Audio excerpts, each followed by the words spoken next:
Hello, friends. Robert Bevan here, author of the Caverns Creatures series of comedy, fantasy novels, and short stories.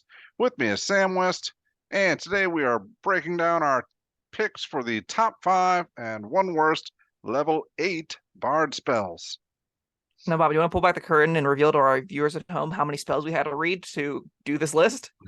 Yeah, well, we got lucky with this one. Originally, it was 5 spells, which would mean top 4 and one worst, but good old Tasha's cauldron of everything put another. Gave bards an optional one, Yep. antipathy and sympathy. Yes. So Which is baffling to me that wasn't a bard spell before. Yeah, that sounds very bardy. Yeah. Really important note. I would say this is the top 1 and worst 5 bard spells. Worst 4, I don't know. They're not great. So, like, Magical Secrets is a feature you have to get any 8th level spell you want, and, like, just like Animal Shapes is a banger of a time. So, like, if you're gonna get mad, if you're gonna do upper level magic stuff with your Magical Secrets, 8th level seems like a great place to put it, because I don't love most of these. So yeah, let's see.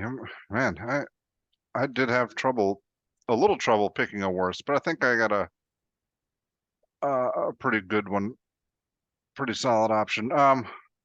So as we say in every one of these videos, Sam ranks his 1 through 5. I just picked my top 5. In this case, meaning all I had to do was pick a worst. yeah, this is also, again, this is the tier where I have played with these spells ones of times. These are some of them I've never seen cast. Some of them I have seen cast a time. I think one of them I've seen cast twice, and that's my number 1. So, like, there isn't a lot of, you know, empirical data going into these opinions. No. Let's go with that. Ready to kick things off? Yeah. You want me to go first? Sure. All right. Let's see. Was your number 1 pick? Where the hell is? Was it Dominate Monster? It was. It was Dominate Monster. Not only is it the most bardic feeling of these, I think, it's also just like Dominate Person on steroids. So, What, you think this is the most bardic feeling? absolutely. Bard's manipulating the mind, singing a song, and the monster turning around under his control, dancing to the song as it kicks the crap out of things. I love that. That's high-level power Bard nonsense to me. This is Pied Piper to turn up to 11, is what I view Dominate Monster as. And name more iconic Bard than the Pied Piper. You can't do it. Not even Shakespeare. No. The Bard. All right. Well, let's see. Yeah, this is a powerful one, and I picked it because it didn't have many other options, and because it's got my favorite little thing there at the end, higher levels. Oh wait, no, this is It doesn't let you duplicate it. Ah, shucks. Oh well. It does, I mean, still. It turns the duration up to 8 hours, and like dominating something for 8 hours is kind of like a summon anything. So that is genuinely potentially very powerful, right? If you can ever get this on like a CR 14 or 15 creature, you can be like, yeah, you're our pet now, and it just runs around with you and does things. That's pretty banger. Although it does make saves if it takes damage. So like that 8th hour duration has to be an out of combat use, not really an in combat use. Just something to think about. Yeah, I mean, I guess that's useful, but I'm mainly picturing this in combat. You got a monster that and among a group of its peers, slaughtering its peers for you. Yeah. This is also like a lot of times I don't love Dominate Monster just because the thing you want to use it on probably is going to legendary resist it, and you don't really, if you the minigame of legendary resistance typically means trying to hold on to your higher level spell slots as long as humanly possible, because if it ever lands, it's probably the end of the encounter. So like in an adult red dragon or an ancient red dragon fight, getting it with lower level stuns, try and bait out its legendary resistance so that you could hit it with a Dominate Monster, that ends the encounter for anything that is in the dragon. And then even the dragon, you'd be like, okay, everyone 3, 2, 1, wail on it. That is going to be a particularly powerful thing you can do. It's also the kind of thing where if there's ever like multiple groups of medium-sized creatures, and not even multiple groups, just a group of medium-sized creatures, one of them being on your side, removes an enemy combatant, gives you a new ally, which like is a exchange of 2 actions, and then also is going to be using their actions for good and attacking things and doing damage. It's pretty excellent. Yeah, it is a saber die, but yeah, I don't feel like there's there probably is, but I'm not picturing as much out of combat utility as, let's say, Dominate Person, or person can go do person things you want. They can. Dragons can go do dragon things. Yeah, but what dragon things do you need done? I guess go killing a lot of cattle. Yeah, all right. Well, terrorizing Wow. some local villages. You got a dispute with a neighbor farmer or something. Remember that Um, bar we were talking about that's begging for coin in a 6th level spell slot, and this one dominates a yeah. dragon because the farmer didn't like caught him stealing wheat or some crap. Like, that's very bardic to me.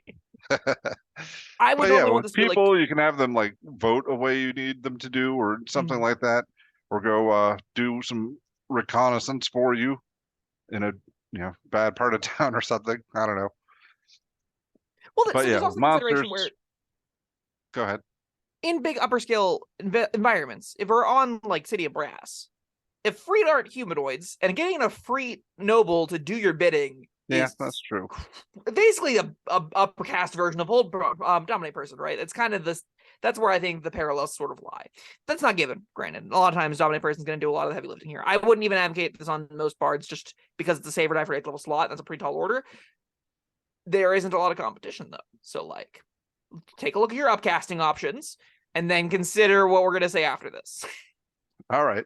Um, all right, so what's your number 2 pick? Because I'm curious. I think there's at least one more, I don't know, it's a good one, but not horrible one. What do you got? I think it's supposed to be power word stun. Oh, really? I think That was not the one it's I was that or thinking antipathy of. sympathy, and I don't like antipathy sympathy enough to pick it over a 150 point guaranteed stun. So like, this is a more expensive version of Irresistible Dance in a lot of ways, but it's a stun and it doesn't work on everything. And 150 hit points is a lot though. It's like mid CR big bad. You can guarantee a stun. Is that worth an 8th level slot? I wouldn't think Eh, so. it depends. Usually not. Is it more usable than Antipathy Sympathy and the rest of the spells that we haven't touched on yet? I would say probably. I don't know. Where's your thoughts on Power Word Stun? Uh, like, I don't know. It's an 8th level stun. Like, monks have been That's doing it. this since 5th level. That's not a ringing endorsement of it, right? Yeah, a lot of these I have problems with because 8th level Yeah. is enormous, and I get Like, a stun. even Dominate Person is a single target effect, right? It's one thing. That thing Dominate has to monster. be really important. Yeah, Dominate Monster, sorry. That has to be a Right. really important monster for it to be worth an 8th level spell slot. We're in the tier of play again, where animal shapes exist, and you can turn a whole bunch of villagers into squirrels, and then have them turn into giant scorpions and rip everyone apart. It's really funny. I love that spell, and that's the kind of power that we're dealing with. And neither of these spells are on that tier, but this is still a guaranteed. Yeah, but If with it ever dominate misses, monster, you're you can turn the tides of an encounter real quick. oh, With power word definitely. stun, like I don't know. That's I'm just flat. I'm stunned that this is an So 8th like, level spell. let's look at liches real quick. How much HP do liches have? That's a pretty relevant question, right? So a lich has not, it's a lower HP version of this. So yeah, liches only have 135 HP. If you're going to Okay. fight a lich, it can't legendary resist out of this. This guarantees the stun, and stunning a lich seems really good. You can do a lot of things after you stun a lich. That's a Yeah. consideration, right? Most things that are CR21 don't have 135 hit points, though. And that's where this is a little bit less exciting and might be a little dicey when you go, okay, we don't know how many hit points this thing has. We've hit it for like 60 damage. Am I wasting power word stun if I use it now? Should I just be bursting it down anyway? I don't know. I don't know, Bob. Yeah, that's where all these power words come down to. If you get them down to their the requisite number of hit points to where this is effective, then you could probably just take them down the rest of the way. I mean, 150 is a lot. 100 is a lot less than Yeah. that. And it's a 9th level spell. That's why I think power word kill is like abysmal. This is lower level, but it doesn't feel that way because it's like 8th level spells, right? We're looking at big, fancy 15th level play. Like, most players haven't reached this point. So it's, whenever we're asking what is that worth, is it a guaranteed successful stunning strike? I don't think that's great, but I do think it's probably the second best thing on this list. All right. Well, if I was ranking them, I think my second best would have been antipathy sympathy. Um, and I think we did a You like this more video than I on do. this. Yeah, just for the sheer number of people it can affect if you because it's like all it has to do is be visible. So if you have this massive, it was like a 20-foot cube or something, and or I'm reading the text. oh, all right, So it says you target something within range, yeah, either a huge or smaller object or creature, or an area that is no longer than 200 foot cube. Then you specify kind of intelligent creature, choose antipathy or sympathy. The enchantment causes creatures that designate and feel a need creature you can see comes within 60 feet of it, it makes a whiz save or becomes frightened. Sympathy is what comes within 60 feet of it, it becomes X, Y, or Z. So we were wrong in comes our within video. 60 feet of it. I thought it was, or they could see it. No. You can, when a creature can see the target, you're right. There's an or there. Or can comes to 60 feet. Okay, just double checking. So yes, you're right. It is a C thing. I'm glad we didn't make a mistake in the last video. There's so many words in these spells. Yes, Because that's what I liked about it. Because it's a pretty huge thing that can be, put it on top of a mountain or the tallest spire of a palace. Then, it could be seen by the whole city. Like that's the potential ramifications are massive. Yeah, giant area effect fear, giant area effect charm. Yeah, if you need them to come closer or need to evacuate the city for some reason, go steal all the crap. Sure. I just find that, like, will there be more encounters that I will find this? Will there be more gameplay sessions where I'll find ways to cast antipathy, which this is my level, this is my third. This spell, antipathy, sympathy, or will I have more encounters where I'd rather have power words on my sheet? I don't truthfully know the answer to that. I have a hunch both of them are fairly low, and I would guess power words sun's slightly more castable, but this is definitely more interesting, which is why I would probably put this on my sheet more than I would take power words stun. Yeah, more interesting is just how I rank these. For sure. All right. Anything you got to say about antipathy, sympathy? It's neat. Having everything move towards a point is pretty cool. The other kinds of utility there is still could be like a giant 60-foot fear, so that's not the worst floor in the world. It could be a giant 60-foot, everything has to move this direction. That's not the end of the world. If you're dealing with huge quantities of creatures, this seems like it's an effect that could be good. How it specifically plays out, I truthfully don't know. I've never seen it cast. I think I've never heard of anyone casting and having a great time with it. That doesn't necessarily mean it's bad. It's just I don't know how to envision this. I don't know how this would play at the table. I think there's a lot of factors that come into the power of this, and I am unsure of it. And I don't love giving like a concrete this is good or bad whenever I'm like, this seems nebulous. It does affect a potentially gigantic amount of things. Is that good? I don't know. It's still just kind of like a fear or they think to move closer, and that's not like game warping, I don't think. But maybe it is. I don't know. Yeah, and like I don't know, there's another thing you could do. You choose a type of creature. So if you're worried that something is in disguise, and it's a different kind of creature, then that's somewhere else you could go with it. It's a very, very, very, very expensive detective magic. Yeah. I like it better for my original purposes, but yes, that's just a thought that popped into my head. And I do think there'll be a lot of instances where creature type specific effects like this may have great value. And like wars and stuff, in the top end fantasy war, doing battle on a city, if there's like evil enemy orcs, classic Tolkien style, where they birthed out of muddy cysts, as we learned was the text on a different spell description, then like, yeah, maybe that is clone. That was what that talks about, muddy cysts. Yes. This could be something that the orcs specifically don't suffer from it, but the humanoids or whoever else are fine. And that's potentially interesting. Is it like a thing I'm casting every session? Probably not, though. And I would, when you're a bard, you get like one spell level. That's where I'm like, which of these do you pick? Any of them? Maybe not. All right. Well, what's next on your list? I'm going to go with Feeble Mind. All right. Feeble Mind. I think that was going to be mine next as well. That's not, I mean, it's not, that one's just like mean, but it's still effective. Against some things, I think I'd like, if I'm going to feeble mind something, I would much rather dominate it, right? And a lot of the things you're feeble minding are like wizards, and you can normally dominate person those. That's way cheaper. And then you have their spells. And that seems way better than them not having the ability to cast spells. So like as a saber die, 46 damage and debilitating intelligence already is only going to matter against a subset of creatures. And then on the subset of creatures, this isn't even the best saber die in combat or out of combat. And for that reason, like you take this to be cruel, or you take this as a DM to really be a jerk to your players. And neither of those use cases I'm a particularly big advocate for, right? So, I don't know. It's I mean, just like you were saying with Dominate Monster, though, not every wizard is going to be humanoid. This I would say you are more likely to run into upper tier monsters that you would rather dominate than Feeble Mind. Would you agree? Yeah, And they're both the same level, right? Yeah. So No, we got no argument here. Just making that clarification. yeah, that's fair. I don't know. I think Archmages and stuff tend to be humanoid for some reason in this game. They don't make a lot of Dragon Wizards like they used to, although they should. I think that's a missed opportunity. Dragon Magic should come back in a bigger way. They came back a little bit in Fizzbands, but give us like full spell sheets for them and stuff. I think that's cool. They deserve it. Magic is neat.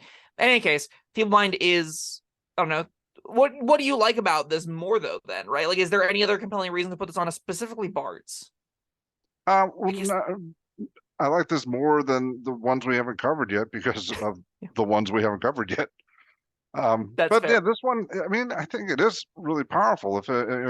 Except I'm baffled why they even put damage on it at all. If it's Yeah, me too. 4d6 at 8th level, that does nothing. But this, one thing it has in its favor over dominate monster is that they don't get to save for 30 days, right? Yeah, so like if this hits, it is debilitating for a long duration to some specific creatures. Again, I would say like that long-term debilitation in a 5-round combat is not as relevant as burning their next highest level spell slot or killing all their friends. So like that's where I'm. However, if they take damage, they can save, and then they're back in the fight again. This one, they're just out of it. That's it is in that way. It's kind of like a banishment, and that's fine, right? You could if we think about it in terms of is this as good as polymorph banishment? This is polymorph banishment that you don't deal with consequences later, and that is a real upside. Again, this is a specific subset of creatures that care about their high intelligence. Even like a warlord or a marshal or a mercenary or whatever, an evil overlord that doesn't use magic specifically, and it's notably also charisma and intelligence-based magic. If they're wisdom, this has no meaningful text. They're still going to defend their allies. If they're wisdom-based, they can still use their spells to defend their allies in an organic way. And if they're martial characters, they still can use their weapons perfectly efficiently. If you're against T-Rexes, they go, my aunt is already here. This is exactly where we started. Great. Like, there's a lot of monsters in the upper tiers do have higher intelligence. This does hit a lot of things. I think more often than not, I would much rather have those other things on my team. Plus, the downside of Feeble Mind being, like, entirely save or die, it doesn't even necessarily have that fun of an effect for me as a person. I think I just don't jive with this text. And that's maybe a reason why like I rate it lower than other people might. I still don't think you should take it. I would recommend Dominate Monster over this. I would recommend, again, most 7th level or 6th level spells Upcast over this. This is a great place to say, hey, Summoning Magic gives them a 4th attack if you use like Summon Elemental or Summon Celestial here. So like do that instead. Or any of the cooler ones. Summon Celestial is like the least cool one. Yeah, I'm not in love with this one either. It's fun. But I mean, yeah, it You've is powerful in certain situations. Yeah. Much more so than. Let's see what I've got next on my There's list. only 2 left. There's only 2 left, and let me double check and make sure that. No, right, that's definitely the worst one. Okay, let's see. I think. All right, man, I don't know if we're going to agree on this. I've got Mind Blank for my. Mind Blank's your number 5. Yeah. Mine's Glibness. All right. They're both pretty terrible. Yeah, they are. Neither of these spells are very good.